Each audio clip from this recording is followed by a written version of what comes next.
Hi, y'all. My name is Krista, and I'm an alcoholic. I was given the gift of sobriety on April 6th of 1996, and I'm forever grateful for that. I'm going to move this down a little bit. Thank you. I don't want anybody to have to do any math. I came in at 23. I'm 28 years sober, and I'm 51 years old. You guys got plenty of drink up here. Y'all know how to treat an alcoholic. I want to thank you so much for inviting me, the committee, whoever the powers that be. I've been really well taken care of. Everybody has, Lori set up my travel. She checked me in. Laura, L-U-R-A, am I saying that right? Molly, Neil, everybody has really been attentive to me, and I'm really grateful for that. Thank you. I had a lovely drive with Molly. We're best friends now. I love Alcoholics Anonymous. In fact, everything in my life should say property of Alcoholics Anonymous. I have it stamped all over there. I'm going to go ahead and start at the beginning. I was born in a little West Texas town. My parents lived down the street from one another their whole lives. They, elementary, junior high, high school, they dated their whole lives. They graduated from high school. They got married. They were married for 13 months, just long enough to have me, and got divorced. I didn't have anything to do with it. They remarried almost immediately, and I lived with my mom and my stepdad, who were the drinkers, and then my dad and my stepmom were like Ward and June Cleaver. There's only a couple people laughing that know who that is. So at my house, at my mom's house, my name was Krista, go give me a beer. And being the good little waitress that I always brought those beers opened and took a little sip. So I don't actually remember my first drink. I can tell you that I was born old and worried. I came out just like this. I've always been like this. I remember having family meetings. I would sit them down, and I'd be like, listen, you guys got to get your friends out of here and turn the stereo down. Before 11 o'clock on a school night, I got to go to the second grade tomorrow. You need to clean it up. And they'd try to, but then Friday would come. I remember most of my childhood was spent waiting to grow up so I can get out of there. It was never not okay for me to just go to the refrigerator and get a beer and drink it, but I didn't. I was too busy trying to keep the plates spinning and the wheels on, and I was too afraid to really drink. Whenever I was in the 4th grade, I went to school one day, and the principal called my name over the announcements. It told me to come to the principal's office, and I, of course, thought I was going to get swats. And the TV was there, the magazines were there.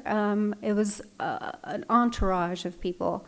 I had my art teacher turned in one of my class projects into a national art contest, and I won. She didn't tell me. I had no idea I'd entered this contest. My parents were like, oh my God, look what we did. We made a bright, shiny star. And so they immediately enrolled me into college course art classes, and I'm 10 years old, and I feel like an alien, and I feel like everybody wants something from me that I do not have to give. I feel like they want the essence of me. They want me to perform, and I knew that I knew I wasn't responsible for that painting. I knew that I was going to let them down, and so I never painted anything else again. So whenever I was 16 years old, I skipped a grade, and then I got out early. And so I graduated from high school at 16. I left. I never went back. I got a job as a teller, and this woman was I was working in the drive-ups. This woman came through, and she was 25 years old. She was my same height, my same eye color, my same hair color, and I had myself a fake ID. And I could finally start drinking the way I always wanted to. And I literally can remember those first, few weeks of drinking. I can remember as it went down, I could feel the fear going out. The only problem was I was not able to afford to drink the way that I wanted to. So I started borrowing from my tailor drawer a little bit. That got risky, and so I came up with a new plan, which was I would write myself a check, and I would deposit it into my account, and it would double my money for a couple of days while I went through the system. And that's called check kiting. It's a federal offense. I worked for a federal credit union. The feds came, and I had all my friends doing it. We all had this big check kiting ring going, and they escorted me to my car and slapped me on the wrist, and they said, you're just a young baby, and you have your whole life ahead of you, and this is a big deal. And I can remember getting in my car and driving around the corner to another bank so that I could do the exact same thing again, because that was the only plan I had. At that new bank, you go through teller training again. And my teller trainer, he said, we're all going out partying tonight. You want to go? Yeah, it's great. Meet me at my apartment and we'll ride together. I go over there. He sets me down and shows me how to give him an insulin shot just in case he goes into a diabetic coma while we're drinking. And my first thought was, I wonder what would happen if I took an insulin shot. Would I go up? Would I go down? Could I drink more? And then my second thought was, oh, eureka. I have found somebody that drinks like me, and I can take care of him. So I moved in with him that night. Like you do. Had to have a very uncomfortable phone call with my boyfriend.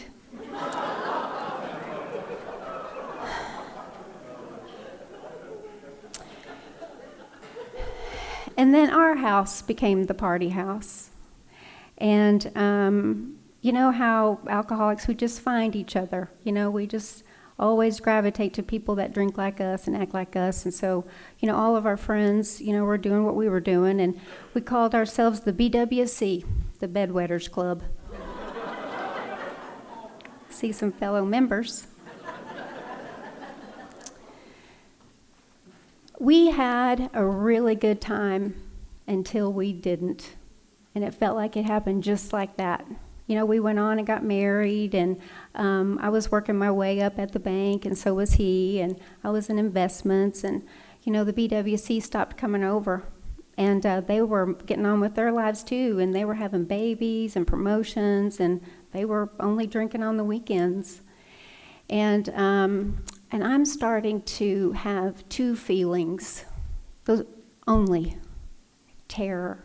I had terror, and I had confusion, and I didn't even have anger anymore. It just all boiled into terror. And I remember thinking, this is becoming a problem. I need to class this up a little bit. I am going to stop drinking beer, and I'm going to drink wine. And so I went and I would buy like a really expensive bottle of wine. I'm talking like $12. And within an hour, I'm done with that bottle of wine, and I've gone back to the store, and I'm getting one of those box wines, and I've got the bladder stuck in my bra, and I'm stained red from top to bottom, and I'm like, okay, well, I did all the things that they talk about in the big book. I tried switching to scotch. I tried, going on vacation, not going on vacation, getting friends. I went to church. I moved. I did all the things. And I just could not get my arms around this drinking thing. And one night we had a 3-day weekend at the bank. And I don't know about you, but I started getting ready for those 3-day weekends about 3 days before. So by the time it came, I'd already been drinking around the clock for a couple of days. And something happened to me that had never happened before. No matter how much I drank, I could not get drunk. And it scared me. And I thought, oh no, the only thing that has ever worked for me has stopped working. And so we got into this big fight in the middle of the night, and I threw my wedding ring, and I packed my stuff, and I'm leaving, and I've got my shoes, and the ottoman, and the ficus tree. Because that's what you need when you're leaving. And I'm going to my mom's house, and I got this big tree hanging out the window, and, she just happens to be up in the middle of the night drinking. And we sit down, and we go through it all, and we decide that he's the problem, obviously. And I'm going to go in there and go to bed. It's 10 in the morning. And I remember the time because I had my last drink at 10 in the morning. And it was one of the things I tried desperately to not do was drink in the morning. I did it all the time. I just called it other things. I called it a bit of the hair of the dog that bit you. I called it vacation. I called it mimosas. I called it a lot of things, but not drinking in the morning. And so I went in there and I took out my contacts, and I did not recognize myself in the mirror. It was so strange. It was just this red alcoholic face and these dark circles, and I was like, oh no, it's my mother. Ooh, I've finally become the only thing I didn't want to be. And I said that prayer that a lot of us say. I kind of accidentally said it. I said, oh, God, help me. And I put my contacts back in, and I went home, and I sat him down, and I said, we have a terrible drinking problem, and we got to go to AA. And he said, you're right, you do. So back up a little bit. My boss and I mentioned how we just find each other. So my boss and I drank the same, and whenever the market would close at 3 o'clock, we'd go to the bar, and we had this tumultuous relationship. Everybody thought we were having an affair, which we were not. We were just in the throes of alcoholism together. And one day his wife called, and I was going to tell on him, and his wife stopped me, and she said, Krista, I go to this place called Al-Anon, and I think it could really help you. And I was like, oh, I don't need to go to Al-Anon. I went to Alateen whenever I was young, and it didn't help me. And I go, but that therapist that sent me to Alateen, I always felt like if I could ever find her again, that she could help me. And she said, well, what's her name? And I said, her name is Sunny. And she goes, well, I know her. Here's her phone number. So I called Sunny, and Sunny said, I'm not seeing patients anymore. Why don't you call this other gal? And so I set up an appointment. She couldn't see me for 2 weeks. That appointment was that next Monday morning. So I had my last drink on Sunday, and I went to that therapy appointment on Monday. And I went in, and I said, my parents are terrible alcoholics, and they've just about ruined me. And I could have the very beginnings of a small, tiny drinking problem. And she said, I can't see you till you've been to at least one meeting of Alcoholics Anonymous. There's one starting in 15 minutes. Once you run off and come back tomorrow. So I just wanted to pause here and say that, she heard me tell my story years later, and she pulled me aside and she said, Krista, I remember that really differently.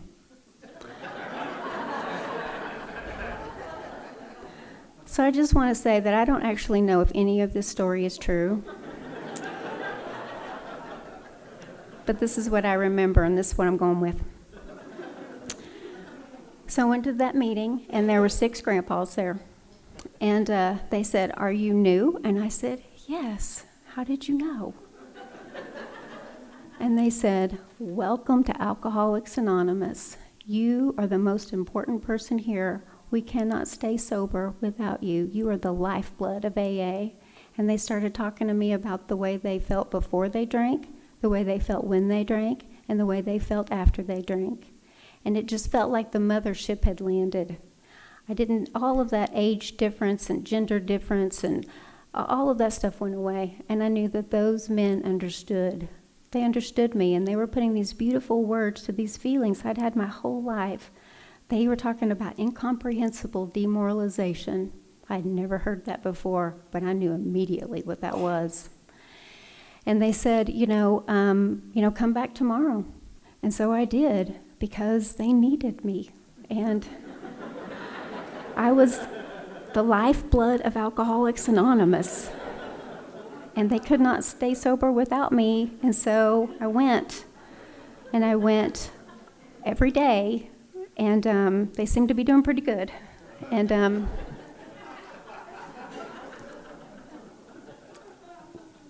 on Friday, I came and I brought a notepad with me. And I said, I've been coming here all week, and you haven't told me how to not drink yet. And today is Friday, and I have never not drank on Friday before. So tell me what to do. start at the top, leave nothing out. And they said, you are going to have to ask your higher power to relieve you of the obsession to drink. And I go, what else you got? That's silly. And they go, what do you got to lose? I was like, you know what? I don't have anything to lose. So I said the second prayer I'd ever said in my whole life. I said, God, please relieve me of the obsession to drink. And I went to bed, and I woke up that next morning, and something was different. All of that litany of thinking was gone. All of the coulda, woulda, shouldas. I mean, I'd been waking up with the four horsemen my whole life, and all of that came to a screeching stop. And I felt at peace. And I was like, there's something going on there at that A&A. I'm going to go back. So I went and I said, okay, I'm in. Where do I sign up? What do I got to do? How much does it cost? And they said, it doesn't cost anything. I was like, they said, you need to get a sponsor, you need to work the steps. And I said, where are the steps? This is a single-story building. Do I have to go to New York? I mean, what's going to happen? And they said, here are the steps right here on the wall. And they were so sweet to me. They didn't laugh. I couldn't say the word anonymous. I couldn't read. My brain was so pickled. I just would, and I couldn't understand anything that I could read. I just would read the same sentence over and over and over again. And they were so kind. And they treated me like a real member. And they said, we're going to give you a job. You were a teller, right? We're going to have you count the money in the basket. And I would count that money. And they said, you need to get a sponsor, and it needs to be a woman. And I said, I've been coming here for a couple of weeks, and no women have come. And they go, we promise you women come. And lo and behold, this poor woman came in, and I was all over her. And she was perfect for me. And she started talking to me about habits consistent with sobriety. And, she took me through the steps. And, I started to feel the freedom that comes after doing the steps. All of the stuff that was blocking me between me and my higher power, all of that, some of that stuff started to be removed. And all this creativity started bubbling up out of every single pore of my body. And I started dreaming about these paintings every single night, and things started to change. I should also say that the more sober I got, the drunker he got. I got sober with a case of beer in my refrigerator. And I threw myself in the middle of Alcoholics Anonymous. There were 3 meetings a day, and I was there all 3. And this other gal came in a few days later. We have about 30 days apart in sobriety, and she was several years older than my mother, and she and I became best friends. And she was we got sober together, and we were on the phone almost every waking hour of the day.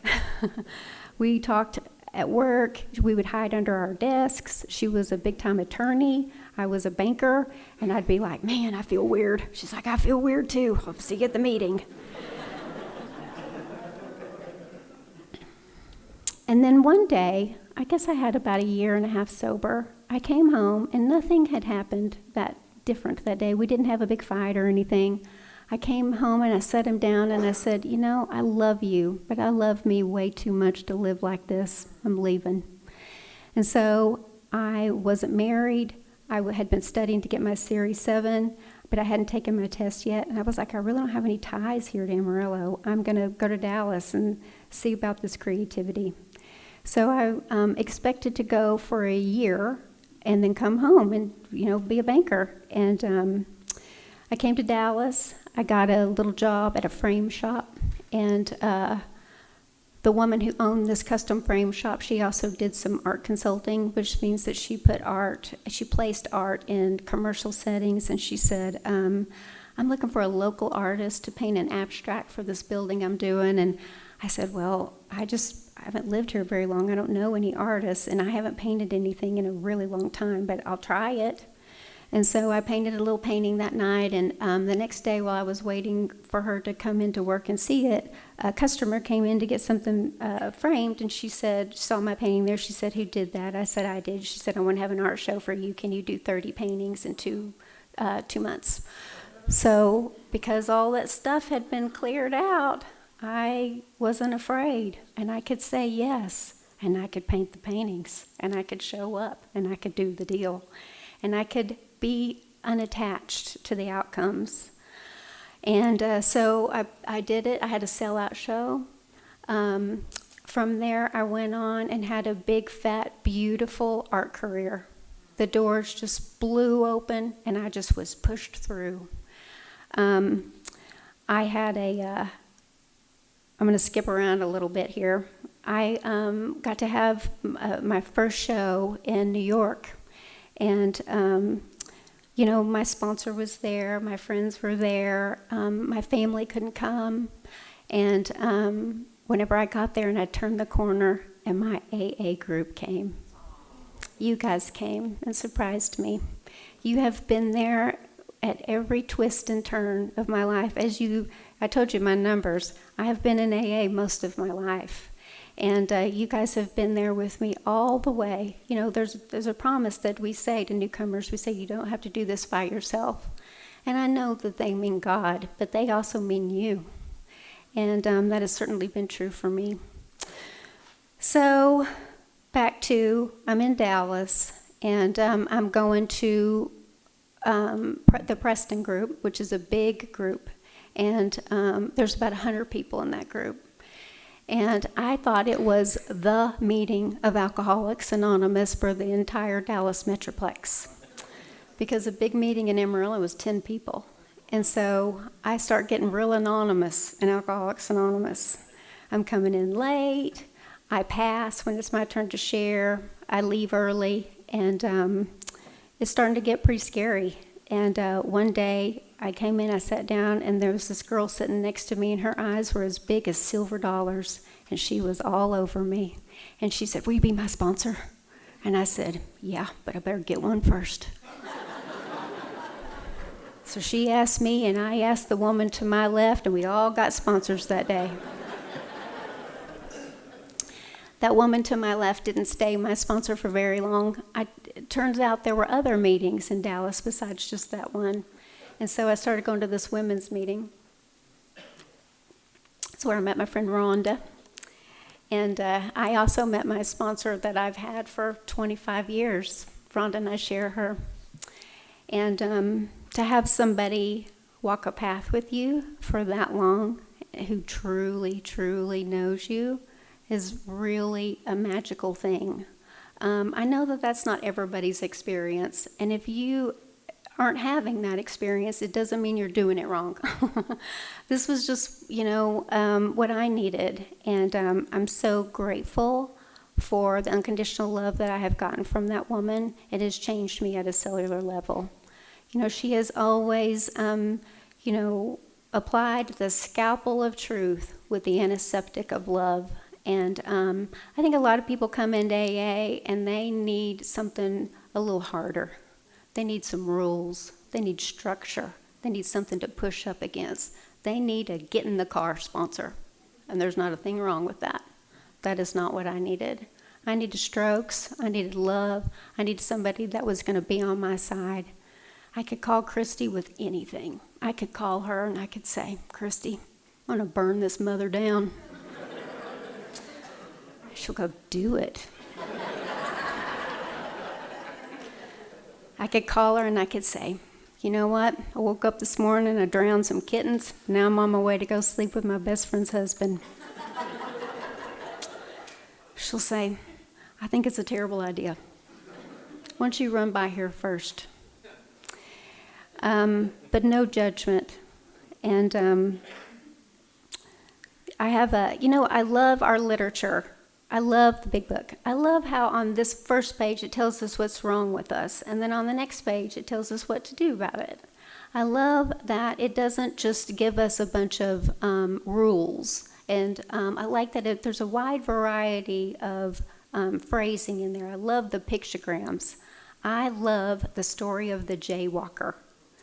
You know, I love it that he put this visual to that. And because then you can apply it to a lot of things, not just drinking. I've done a lot of crazy things like the jaywalker, expecting a different result. You know, going back to the source of my pain, trying to get well. And I have a little pictogram for Christy. And I like to get out in the middle of the lake and flail around. And Christy will get in her little canoe, and she will paddle over. Not too close. She stays a little far away because she knows if she gets near me, I'll pull her out of that boat and drown her. I won't mean to, but I'm desperate and I'm terrified.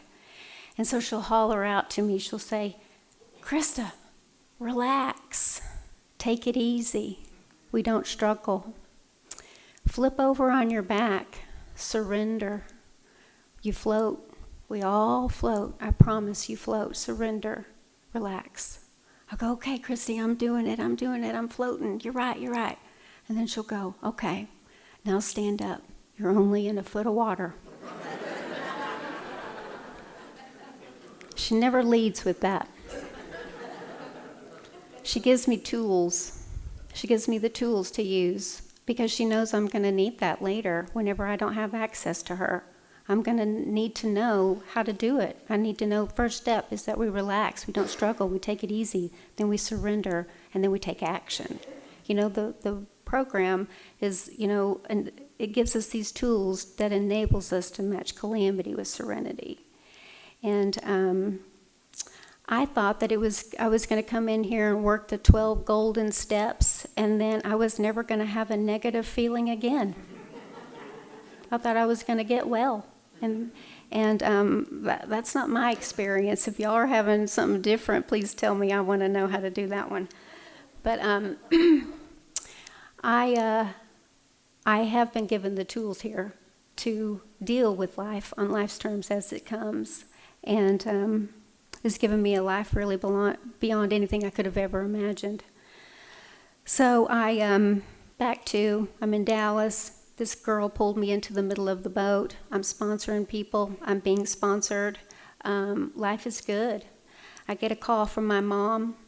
You know, whenever I'm 365 miles away from her, it's all different. And she calls me and she says, "You know, Krista, I got really sick and I had to go to the hospital. And they did a bunch of tests on me while I was in there. And I have breast cancer." She said, I'm already doing chemo and radiation, but I need to have a mastectomy. Will you come and be with me during the surgery? And my first thought was, no, I don't want to do that. I do not want to do that. I don't want to hold your hair back while you have the consequences of your disease. But that is not what I said, because that's not the woman that you've raised me to be in Alcoholics Anonymous. I said, absolutely, I'll be there. And whenever I got to my mom, she was about 75 pounds. She was bald. She was gray. She looked like a skeleton with skin draped over it. It just took the breath out of me. And when she came up out of her anesthesia, she looked over at me and she said, "Take me home." And I knew in that moment that my mom needed a drink. And something washed over me. The voice said, "Krista, you no longer need to withhold your love from this woman. She has suffered enough." And I let my mom off the cross that day. And I wish that I could say that we just held hands and skipped off into the sunset and birds put ribbons in our hair and the music played and that we had a perfect relationship after that. And that is just not what happened. But what did happen was that I could hug my mom without wanting to peel my skin off. What also happened was that I started to have some compassion for my mom. And you know what's so funny is that we judge the things that we are. I have my foot on my mother's neck for having alcoholism, the very disease that I have. But it's so easy to, you know, hold her to the fire and let myself off the hook. So she, you know, recovered from cancer, and she was cancer-free for 10 years. And, you know, I called my mom pretty regular, and she about 10 years into it, she called me and she said, the cancer's back. And I just don't have it in me to fight it this time. And I got to do the thing I really didn't want to do, which was I got to walk my mom through her death. And I say it like that on purpose. I got to. And it was a privilege to do that. And because I had done my work here, I was able to show up and really be there with her doing all of that. I wasn't on my phone playing Candy Crush. I wasn't smoking. I wasn't eating. I wasn't talking. I wasn't running. I was all the way there. And she was all the way there because she couldn't drink anymore. I mean, we were giving her morphine, and I didn't take any. And, I got to have some real conversations with my mom there at the end. And, I know that the way that I harmed my mom the most was that I withheld my love from her. And I wish that I could tell you that I made amends to my mother on her deathbed, and I apologize for withholding my love to her. But I didn't. The truth was I wasn't sure I was done doing it, even at the very end. I was making the living amends. I was extending love. Whenever we make amends, that's whenever we put back into their lives the thing that we took out. And so I felt like I needed to put some of that love back into her life. And also she didn't have the energy for all of that. And so right after my mom died, she, I don't know if it was a week or 2 weeks, but she came to me in a dream, and it was a dream like no other dream. I could smell her. I could feel her. I've never smelled anything in a dream before. It was so interesting. And she and I danced. She was wearing sweatpants, and she and I two-stepped, which was very odd. And nobody talked. And after the dance was done, she just started kind of drifting backwards. And she said to me in my mind, she said, "Our dance is done. We've had our dance." And I feel like my mom did that to let me know that we were straight. She came back to let me know that, that we were good. And I would say, though, that, the real work began after that. I had forgiven my mom, but then I got to forgive me. I got to, try to learn how to forgive me for all the Christmases I missed and all the things and all the questions and all the stuff that I wanted to share with my mom and know about her. And it took me a long time to be able to separate her from her disease, and I missed that time. And I could tell you today that I miss my mom, and I just never thought that I would. I just didn't think I would, but I do. And she and I have a great relationship today. We really do. I talk to her all the time. It'll be 10 years this year, the anniversary of my mom's death. And, for a few years there at the very beginning, I would come unzipped up here. I mean, I would be a snot-slinging mess just from the grief of it all. And then I didn't talk about her for many years. And now I've been talking about her for about, probably 5 years. And it's kind of a tribute to my mom. And, I got a lot of really great things for my mom. And I want to honor that. So I'm in Dallas. I am going to a conference. I'm actually in a skit at a conference. And there's this guy in the skit with me. It was a gathering of eagles, and I knew everybody in the skit but him. And I said, "Oh, did you just move to Dallas?" He said, "No, I was born and raised here." And I said, "Oh, are you new sober?" He goes, No, I've been sober, 20-something years. And I go, "Have you ever seen me in your life?" And he was like, "No." And then we got engaged 8 weeks later. I have a little bit of a pattern. We got married on 12/12/12. We figured we could use all the 12s we could get. He got sober at 16, and he has 35 years. And we owned a little art company together. And so we live together, and we work together, and we go to AA together, and we're together. You can't be that together without a real good program, really good sponsorship. And, Molly and I were talking about it, relationships, and, that's where all of my heavy lifting has happened, is in my relationships. That's where all the stuff comes up that needs to get healed, and all the ways that I try to, the way that I harmed my mom is the same way I try to harm everybody, that withholding my love. I withhold it from myself, and I withhold it from the people that are closest to me whenever I feel like my back is against the wall. And I'm so grateful for a partner that is engaged enough for us to really stand still and go toe to toe and sit on our hands and breathe through those hard times and those hard feelings and extend love and allow instead of withholding.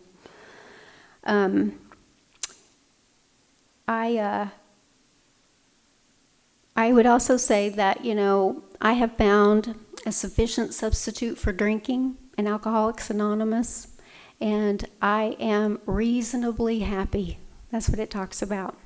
Back to thinking that I wasn't ever going to have any more negative feelings. I also thought that if I stayed sober long enough, I would be elated because I'm an alcoholic, and I don't want to be happy, joyous, and free. I want to be elated. I want to be ecstatic. And so, I've learned how to be reasonably happy. I think that God gives us seeds. He doesn't ever give us anything full grown. He gives us seeds, and we got to plant them. We got to plant them somewhere where they can get sun. We got to water them. We got to tend to them. We got to, be sure that they're sheltered from the wind, and we can't pull them up and look at the roots and see if they're growing and put them back. How you grow? No. We can't do that. And, I've learned how to do that here in AA, to plant my seeds in places where they can get sun, go to lots and lots of meetings. And just like life, all sun is desert. You got to have a little bit of rain. And life is pretty 50-50. 50% good and 50% bad. The truth is that, because of the life you've given me, I have I think it's pretty much 80% good. I feel like I'm winning. But if it boils down to 50-50, I think I'm doing pretty good. And if all I ever got here was not drinking, that would have been enough. But I've gotten so much more. I'm the 5th generation of alcoholics. They all died. I'm the first one sober. I don't know that sobriety is necessarily the opposite of addiction. I think connection is the opposite of addiction, and that's what I've learned here. I've learned how to connect with a higher power. I've learned how to connect with my fellows, and I've learned how to connect with me, and I'm forever grateful. That's it.